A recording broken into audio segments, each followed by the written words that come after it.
సార్వత్రిక ఎన్నికలకు ముందు కేంద్రం ఎలాంటి నిర్ణయాలు తీసుకుంటుందనే దానిపై అందరిలోనూ ఆసక్తి నెలకొంది.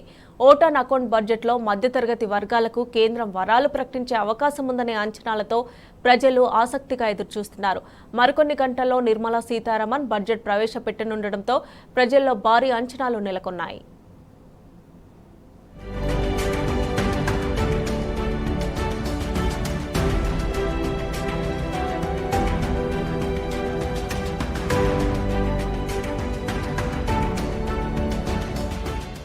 కేంద్రం ప్రవేశపెట్టబోయే ఓట్ ఆన్ అకౌంట్ బడ్జెట్ పై సర్వత్రా ఆసక్తి నెలకొంది. సార్వత్రిక ఎన్నికల ముందు ప్రవేశపెట్టే బడ్జెట్ కావడంతో మధ్యతరగతి వర్గాల్లో ఆశలు మొదలయ్యాయి. పన్ను స్లాబుల తగ్గింపు, నిత్యావసర వస్తువుల ధరలు తగ్గించే అవకాశం ఉండవచ్చని ప్రజలు ఆశిస్తున్నారు.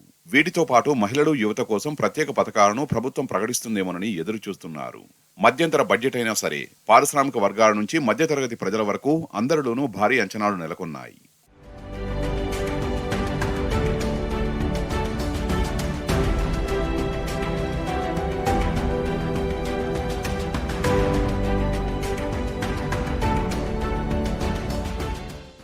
ముఖ్యంగా పెట్రోల్, డీజిల్ ధరలు తగ్గుతాయని పేద మధ్యతరగతి వర్గాలు ఆశిస్తున్నాయి. అధిక పెట్రోల్ ధరల కారణంగా ప్రభుత్వ చమురు రిటైల్ కంపెనీలు ఇప్పటికే అధిక లాభాలను కళ్లజూశాయి. ఈ లాభాలను ప్రజలకు కూడా కొంత మళ్లించే అవకాశం ఉందని రాజకీయ విశ్లేషకులు భావిస్తున్నారు. లీటర్ పెట్రోల్, డీజిల్ పై 5 నుంచి 10 రూపాయల వరకు తగ్గించవచ్చని చెబుతున్నారు. పెట్రోల్ ఉత్పత్తులపై ఎక్సైజ్ సుంకం తగ్గించడం, విద్యుత్ వాహనాలకు రాయితీ పొడిగింపు వంటి ప్రకటనలు బడ్జెట్ రోజు వెలువడొచ్చని భావిస్తున్నారు.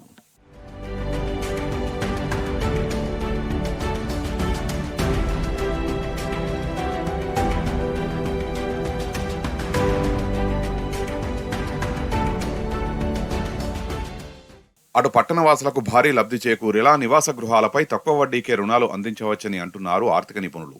సబ్సిడీతో పీఎం ఆవాస్ యోజన తరహా కొత్త పథకం తీసుకురానున్నట్లు తెలుస్తోంది. ఈ తరహా పథకం అమలు చేస్తే బాగుంటుందని ఓ కేంద్ర మంత్రి గతంలో వ్యాఖ్యానించడం కూడా ఈ వాదనకు బలం చేకూరుస్తోంది. అంతేకాకుండా దేశవ్యాప్తంగా అమలవుతున్న పీఎం కిసాన్ కింద ఇచ్చే నగదు మొత్తాన్ని మరింత పెంచే అవకాశం ఉన్నట్లు తెలుస్తోంది. పలు రాష్ట్ర ప్రభుత్వాలు రైతులకు ఇంతకంటే ఎక్కువ మొత్తం ఇస్తుండటంతో కేంద్ర ప్రభుత్వం కూడా నగదు సాయాన్ని పెంచాలని ఆలోచిస్తున్నట్లు సమాచారం. పీఎం కిసాన్ మొత్తాన్ని దాదాపు 9,000 రూపాయలకు పెంచే అవకాశం ఉందని అంచనా వేస్తున్నారు.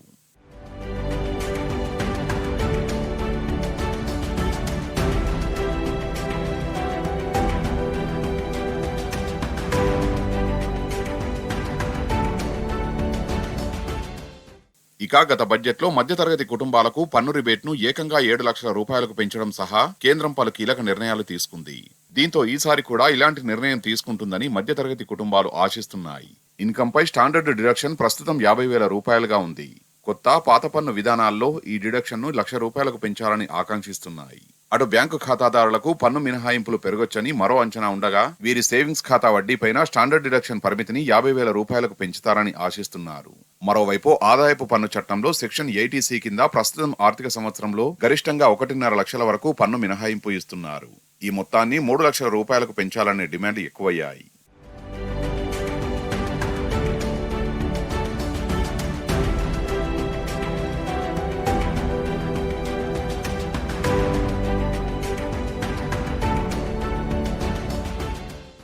అయితే ప్రజల ఆశలకు భిన్నంగా ఆర్థిక నిపుణుల అంచనాలు ఉన్నాయి.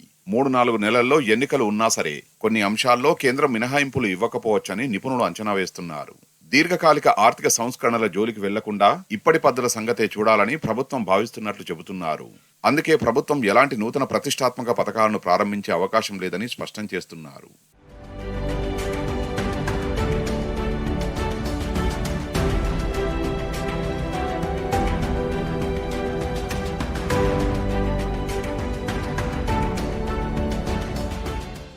అటు పన్ను మినహాయింపులపైన వేతన జీవుల ఆశలపై నీళ్లు చల్లే అవకాశం ఉన్నట్లు తెలుస్తోంది. పూర్తి బడ్జెట్ ను ప్రవేశపెట్టిన సందర్భాల్లో మాత్రమే పన్ను స్లాబుల్లో మార్పులు చేసిన కేంద్రం ఇప్పుడు మధ్యంతర బడ్జెట్ ప్రవేశపెడుతుండటంతో పన్ను శ్రేణుల్లో సవరణలు చేయకపోవచ్చని అంటున్నారు. ఇక కొత్త సంక్షేమ పథకాలపై కూడా కేంద్రంలోని బీజేపీ సర్కారు దృష్టి సారించదని తెలుస్తోంది. సంక్షేమ పథకాల రూపకల్పన, వాటి అమలుకు ఎక్కువ సమయం పట్టే అవకాశం ఉండడంతో ఇప్పటికిప్పుడు కొత్త పథకాలపై ప్రకటన చేయడం అసాధ్యమని చెబుతున్నారు. వీటితో పాటు ద్రవ్యలోటు కట్టడి, నూతన ఆర్థిక విధానాలపై కూడా కేంద్ర ప్రభుత్వం దృష్టి పెట్టకపోవచ్చని రాజకీయ విశ్లేషకులు భావిస్తున్నారు.